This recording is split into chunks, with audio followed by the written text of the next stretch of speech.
चलिए आज बात करते हैं उस चीज की जो भारत की कृषि की असली बुनियाद है। एक ऐसा सफर जो हमें जमीन के नीचे ले जाएगा, जहां से हमारे खाने की हर चीज की शुरुआत होती है। कभी सोचा है कि एक कॉटन की टी शर्ट, हमारी प्लेट में रखा चावल और सुबह की एक कप चाय, इन तीनों में आखिर कॉमन क्या है? ये चीजें तो बिल्कुल अलग लगती हैं, है ना? लेकिन इन्हें एक बहुत ही बुनियादी चीज आपस में जोड़ती है। और वो जवाब है जमीन। जी हाँ, इन सब का सोर्स है भारत की अलग अलग तरह की मिट्टी। यही मिट्टी है जो हमारे देश की खेती की पूरी कहानी लिखती है। तो चलिए इसी कहानी में थोड़ा और गहराई से उतरते हैं। भारत का जो पूरा एग्रीकल्चरल लैंडस्केप है ना, उसे मोटे तौर पर 6 तरह की मिट्टियां बनाती हैं। हाँ, बस ये 6। हम इन्हीं 6 किस्मों को एक एक करके समझने वाले हैं। ये नंबर याद रखिएगा, क्योंकि यही हमारी आज की बातचीत का रोड मैप है, जो हमें भारत की मिट्टी के रहस्यों से मिलवाएगा। तो हम अपना सफर शुरू करते हैं उत्तर भारत से, वो इलाका जो देश की एक बहुत बड़ी आबादी का पेट भरता है। और यहाँ की जान है जलोढ़ मिट्टी, जिसे अल्यूवियल सॉइल भी कहते हैं। शायद ये देश की सबसे जरूरी और सबसे ज्यादा फैली हुई मिट्टी है। ये मिट्टी असल में नदियों की देन है। सिंधु, गंगा, ब्रह्मपुत्र जैसी नदियां पहाड़ों से जो गाद बहाकर लाती हैं, उसी से ये मैदान बने हैं। इसीलिए ये मिट्टी इतनी ज्यादा उपजाऊ है। इसमें पोटैश और चूना तो भरपूर होता है, लेकिन हाँ, नाइट्रोजन की थोड़ी कमी रहती है। और यही वजह है कि पंजाब, यूपी, बिहार के इस पूरे इलाके को भारत का अन्न भंडार यानी इंडिया का ब्रेड बास्केट कहा जाता है। चावल, गेहूं, गन्ना, ये सारी जरूरी फसलें यहाँ लहलहाती हैं। अच्छा, उत्तर से अब चलते हैं थोड़ा दक्षिण की तरफ, दक्कन के पठार की ओर।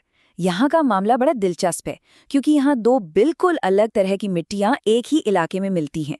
एक तरफ है काली मिट्टी, जो एकदम चिकनी है और पानी को बहुत अच्छे से पकड़कर रखती है, और दूसरी तरफ है लाल मिट्टी, जो चट्टानों से बनी है और जिसमें लोहा काफी होता है। चलिए दोनों को थोड़ा करीब से देखते हैं। तो पहले बात करते हैं काली मिट्टी की। इसका एक और नाम है रेगुर मिट्टी। महाराष्ट्र, मध्य प्रदेश और गुजरात के बड़े हिस्सों में यही मिट्टी पाई जाती है।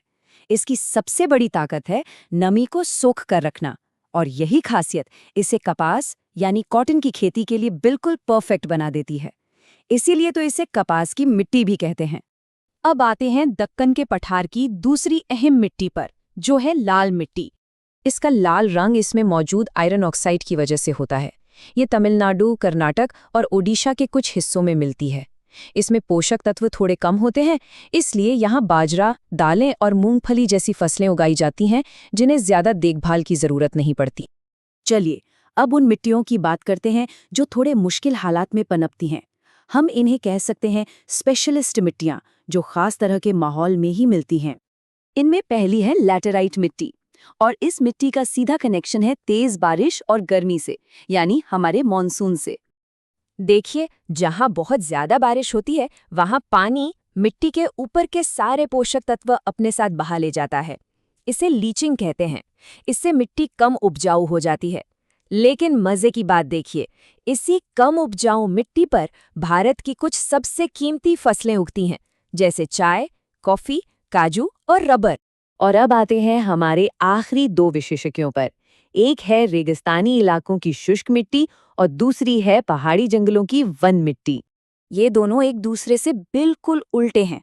एक तरफ राजस्थान, गुजरात की रेतीली और खारी मिट्टी है, जहां बाजरा और दालें जैसी फसलें होती हैं, तो दूसरी तरफ हिमालय और नॉर्थ ईस्ट के पहाड़ों की मिट्टी है, जो ऊंचाई के साथ बदलती रहती है और जिसकी घाटियों में चाय, मसाले और फल खूब होते हैं।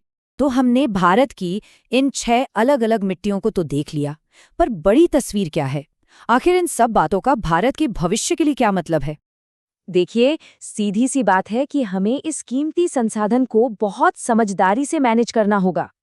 मिट्टी की उर्वरता बनाए रखना, मौसम के हिसाब से सही फसल चुनना और मिट्टी के कटाव को हर हाल में रोकना, ये सब हमारे भविष्य की फूड सिक्योरिटी के लिए बेहद जरूरी है। तो ये रहा एक क्विक रीकैप। एक ही जगह पर भारत की ये 6 मिट्टियां, उत्तर के उपजाऊ मैदानों की जलोढ़ मिट्टी से लेकर दक्कन की काली और लाल धरती तक, और फिर हमारे वो स्पेशलिस्ट लैटेराइट, शुष्क और वन मिट्टी। ये टेबल अपने आप में दिखाता है कि भारत की खेती में कितनी जबरदस्त विविधता है। और जाते जाते एक सवाल, जैसे जैसे मौसम बदल रहा है और आबादी की ज़रूरतें बढ़ रही हैं, वैसे में भारत अपने इस सबसे कीमती, इस जीवित संसाधन यानी अपनी मिट्टी को कैसे बचाएगा? इस सवाल का जवाब ही हमारे आने वाले कल की कहानी लिखेगा।